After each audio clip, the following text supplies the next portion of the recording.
तो ये बातें क्लियर हो गई आई होप। दूसरी बात, क्लास 11th की एनसीईआरटी जिसका फर्स्ट बुक है इंडियन कॉन्स्टिट्यूशन एट वर्क, इसके रिगार्डिंग अगर हम बात करें तो इसमें जो हमारा फर्स्ट चैप्टर है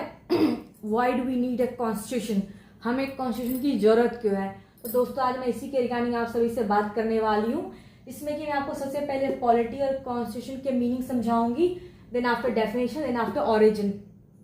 दोस्तों जैसा कि आप सभी जानते हैं कि पॉलिटी का हिंदी मतलब क्या होता है, राज्य व्यवस्था। अगर हम इसको ऐसे समझना चाहें कि कोई भी एक राज्य है या कोई भी एक घर है, इसमें बहुत सारे लोग रहते हैं, अलग अलग तरह के बिहेवियर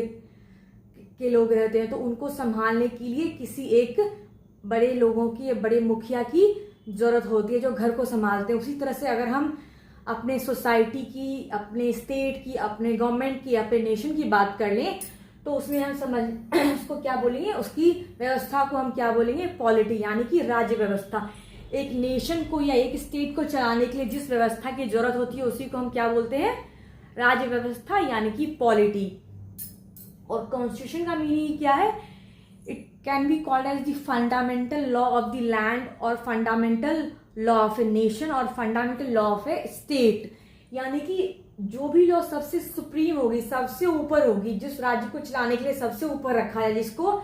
कि हम क्या कह सकते हैं कि बाइंडिंग कॉन्ट्रैक्ट भी कह सकते हैं, जो समाज और गवर्नमेंट के बीच में हो सकता है, या फिर हम ऐसा भी कह सकते हैं कि जब हम कॉन्स्टिट्यूशन की बात